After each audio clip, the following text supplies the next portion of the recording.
कहानी की शुरुआत में हम देखते हैं एक आदमी को जो जान बचाने के लिए वह तुरंत जमीन पर लेट गया और मरने का नाटक करने लगा। लेकिन उसका पीछा कर रहे खिलौना सैनिकों ने उसे नहीं छोड़ा। उन्होंने सीधे बंदूक तान ली और उसे गोली मारने ही वाले थे। मजबूरी में आदमी ने एक खिलौना सैनिक को जमीन पर दबोच लिया और लिफ्ट के दरवाजे से उसका सिर कुचलने की कोशिश की। लेकिन वह खिलौना सैनिक बेहद ताकतवर निकला और उसने लिफ्ट के दरवाजे को जोर से थाम लिया। अच्छी बात यह रही कि समय बीतने के साथ उसकी ताकत जवाब देने लगी। माइक को लगा कि लड़ाई खत्म हो गई है, लेकिन अगले ही पल खिलौना सैनिक से बीप बीप की आवाज आने लगी। जब माइक ने उसका बैग खोला तो पता चला कि उसमें एक छोटा बम था। असल में खिलौना सैनिक माइक का पीछा इसीलिए कर रहे थे क्योंकि माइक एक टॉप किलर था और उसने कुछ दिन पहले एक खिलौना फैक्ट्री के मालिक की हत्या कर दी थी। यह सब कमरे में मौजूद खिलौनों ने देख लिया था। अपने मालिक का बदला लेने के लिए वे खुद को कुरियर बनाकर माइक के घर पहुंचे। एक प्रोफेशनल किलर होने के नाते माइक ने बहुत सावधानी से पैकेट खोला। खतरा न होने की पुष्टि के बाद उसने पूरा डिब्बा खोल दिया। अंदर ढेर सारे खिलौना सैनिक थे। शुरू में माइक को कुछ शक नहीं हुआ। वह उन्हें रखकर किचन में गया और ड्रिंक पीने लगा। उसे पता नहीं था कि वही उसकी तबाही की शुरुआत है। अगले ही पल किचन से तेज आवाज आई और सारे खिलौना सैनिक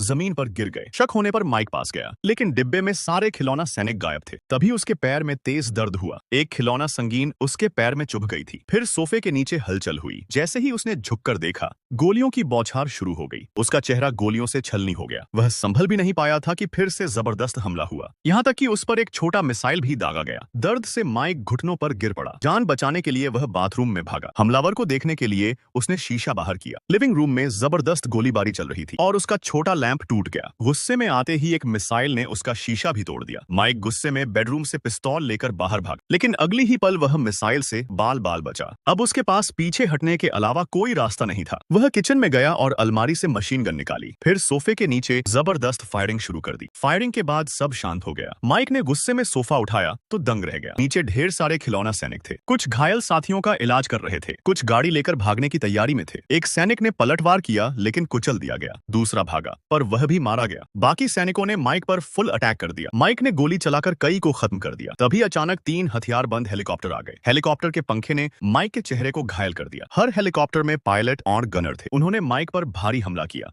माइक फिर से बाथरूम में भागा, लेकिन एक गोला दरवाजा तोड़कर अंदर घुस गया। एक हेलीकॉप्टर अंदर आ गया। माइक ने तौलिए से उसे लपेटकर जमीन पर पटक दिया। दूसरा हेलीकॉप्टर आया तो माइक ने उसे गोली मार दी। फिर माइक ने खिलौना सैनिकों को तौलिए में बांधकर टॉयलेट में बहा दिया, लेकिन आवाज आती रही। उसने हेयर ड्रायर डाल दिया, जिससे शॉर्ट सर्किट हुआ और खिलौना सैनिक जल गए। तभी दरवाजे के नीचे से एक पर्ची आई, या तो सरेंडर करो या हमला होगा। माइक ने लड़ने का फैसला किया। कुछ ही गोलों में दरवाजा उड़ गया। माइक खिड़की से बाहर निकलकर दूसरी फ्लैट में जाने लगा। वह ऊंची इमारत पर था। एक गलती मौत थी। हेलीकॉप्टर ने बाहर से हमला किया, लेकिन माइक ने एक को गिरा दिया और सुरक्षित दूसरे कमरे में पहुंच गए। 2 सैनिक बचे जो जीप से हमला करने लगे। माइक ने आग से उन्हें पिघला दिया। अब उसे उनकी कमजोरी समझ आ गई। लड़ाई खत्म होने के बाद माइक खिलौनों को गिनने लगा। सब सही लगा, लेकिन डिब्बे पर लिखा था एक्स्ट्रा इंक्लूडेड। माइक ने ध्यान नहीं दिया। स्विमिंग के दौरान उस पर फिर हमला हुआ। लिफ्ट में जाते समय कंट्रोल पैनल फट गया। एक स्पेशल फोर्स खिलौना सैनिक कूद पड़ा। लिफ्ट बीच में अटक गई। सैनिक लिफ्ट काटने लगा। माइक दूसरी लिफ्ट में कूद गया, लेकिन वह भी पीछे आ गया। माइक ने आखिरी चाल चली। सैनिक को ऑन्टो डोर में फंसा दिया। वह कुचल गया, लेकिन उसके बैग से फिर टिक टिक की आवाज आई। अंदर लाल बत्ती वाला बम था जो तेज से फटता है।